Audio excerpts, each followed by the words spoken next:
Hey y'all, welcome back to the channel. Today we're going to make this decorative wine box from scratch. It's kind of like a river wine box because the epoxy flows around the... Either ways, stick around. You made that? So I started off by getting a wood slab and using my jigsaw, cutting a wave-like pattern. And we're going to place that into our mold. If you don't know how to make a mold yet, I'm going to leave a video link up top. Next, we're using Magic Resin Deep Pour Epoxy. And I tell you, this is my favorite brand of resin to use, no cap. But look, I really appreciate every subscriber that I have.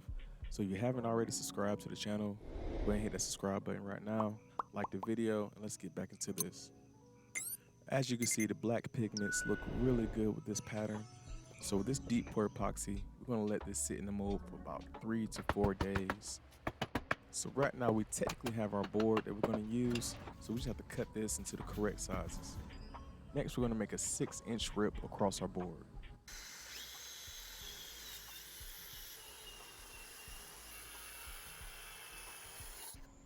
In a 1/4 inch straight bit, we're gonna cut a slot along the length of our board.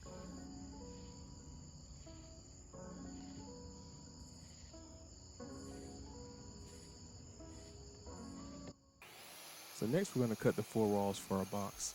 Keep in mind, you want to cut a long piece and then cut a short piece, then a long piece, then a short piece, so our pattern can flow around the box evenly. So we're going to cut a 45-degree bevel on the end of each board, facing inward.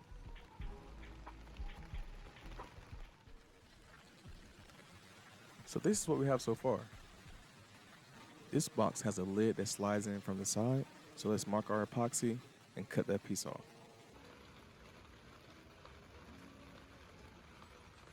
Next, using the slot bit, we're going to cut 3/4 of material from the bottom of each piece. This is going to help us inset the bottom.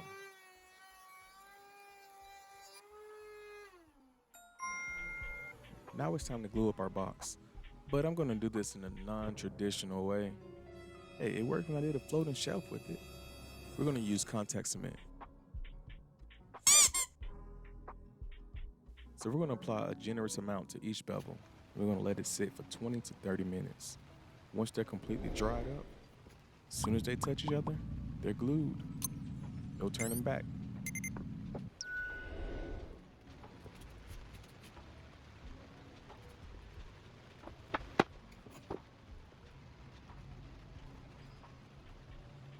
See, that wasn't that bad. Now let's round off some of these edges.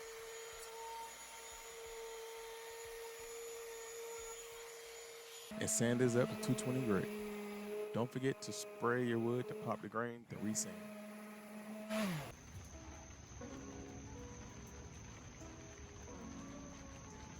Oh yeah, let's work on our lid.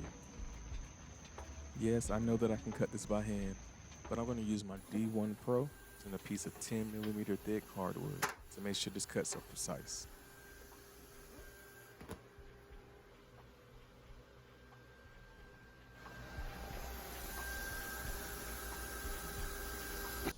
Okay, let's see how this fits.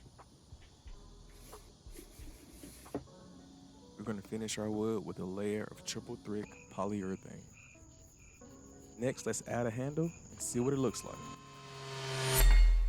Oh yes, we in there. Now you see why I called it like a river wine box? This particular box can hold the standard wine bottle size or even the champagne bottle, which are a little bit longer.